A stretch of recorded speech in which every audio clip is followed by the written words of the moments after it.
Welcome back to my exercise physiology tutorial. Fitness is two types. One is your fitness to help you to be very healthy. That's why we call it health related fitness and skill related fitness. Please make a note on your paper. Health related fitness, that means your fitness components to help you to remain healthy and remain fit. Who is a healthy person? Who is physically, emotionally, mentally and overall, who is very happy, is a healthy person. Disease, yes or no disease, it doesn't make any sense. Today, disease has become part of our life.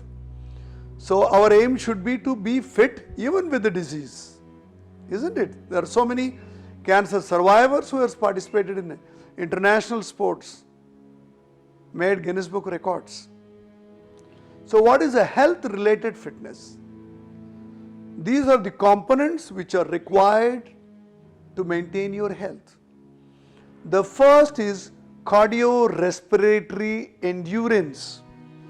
Endurance means ability to perform longer time. If your heart is big size, if your lungs are large size, they can breathe more liters of oxygen and your heart can pump more efficiently, more easily. So you can burn more calories very easily. So a good cardiorespiratory system, a good ability of a person to perform. So it is very clear. We will go into details in our next class.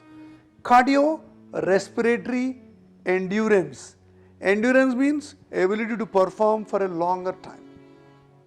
Wherever endurance, even for in our general life, if you say endurance, this person has got good endurance. That means he can paint for 4 hours, he can do gardening for 10 hours. Ability to perform or ability to perform motor tasks for more longer hours. So first criteria to be healthy, your heart and lungs have to be nice and clean and they functionally should be very, very good. They should be functionally very, very strong. The next component, just look at me. If I have a very good heart, very good lungs and they are absolutely clean and their performance is very good, but I have very weak muscles. I have no breathlessness, but my muscles are paining when I run. A lot of elderly people come to me. They say, I have no breathlessness. I am not getting tired, but my calf muscle is paining. My biceps is paining. My shoulder muscles are paining. Very important. Because our mobility is because of musculoskeletal system. We will discuss musculoskeletal system in our next classes somewhere else. So along with good cardiorespiratory endurance, the second component of health related fitness is musculoskeletal fitness. Ability to have good muscles which can work for longer time more efficiently. Ability to have good joints which function better, isn't it? So if you have a good heart and lungs but no good muscles, you may get tired because your muscles are tired. So my dear students, second component, so it doesn't mean that everybody should become a huge bodybuilder or Arnold Schwarzenegger. There are people who are not like Arnold Schwarzenegger also living healthy. No need to have a very super muscle, but reasonably healthy muscles you need to perform your duties like climbing stairs, to playing game, to carrying your luggage, to participating in sex, to day performing all your chores. You need muscles. Heart can't lift a weight of 10 kilos. Your biceps and brachioradialis will lift 10 kilos of muscle. And mind it, in your inactivity, first thing we lose is muscle. So our second component is musculoskeletal fitness. Then what is the third component? flexibility. You remember Bruce Lee saying in his Game of Death movie, when he's fighting with a green stick, he says, your fighting style is very rigid and this stick is still green, it is very flexible. A person who is flexible can move better than a rigid person. Obviously. Now, if you are not able to bend down and touch the floor, how can you lift your laptop bag which is on the floor? How can you bend and reach an object if you are not flexible back? If you do not have a flexible back, how can you bend and reach? During our occupations, during exercises, during our driving, there are so many activities we do. During all these activities, you need to be very, very flexible. So flexibility is very important component, and it is defined as having a wide range of movement across the joint. You should be able to bend your elbow. You should be able to bend your neck. You should be able to move your neck. You should be able to fold your fingers. But if they're rigid, you are at high risk for injury.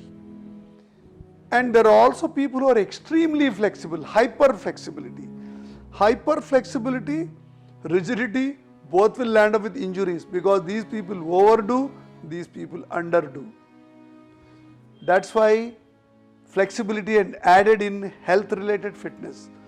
Last but most important is your body composition, how you are composed of. This is very important to have a correct ratio between your lean body mass. Lean body mass is basically your bones, muscles, organs and other tissues. And your other component is your free fat, that is only fat, adipose tissue. So body composition, there are so many models. On a video I just simply tell you, you have a two component model. One is the lean body mass and second is the free fat mass, FFM, LBM. Now these should be in a good ratio.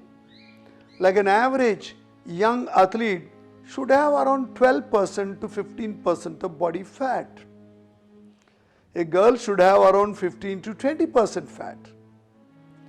A boy with a less than 3% fat or a girl with a less than 12% body fat, both of them will have health problems because you are interfering with the amount of sex-specific fats in your body. We are going to talk about different types of fats in the body in coming classes. So fourth component of health-related fitness, a person after having a good cardiorespiratory endurance, good musculoskeletal fitness, good range of flexibility, he or she should have correct amount of fat and lean body mass in a good ratio, because excess fat, lesser muscle can be a trouble for the body. Obesity or extreme undernourished state, both can be a serious trouble for human being. So I hope you understand health related fitness is cardiorespiratory fitness, musculoskeletal fitness, flexibility and body composition. All these are measurable components. We can measure by using many field or laboratory tests. All these four can be measured and we can easily estimate an individual's health related fitness level. So dear students, we are going to meet in our next class, skill related fitness, and thank you till your next class. Bye bye.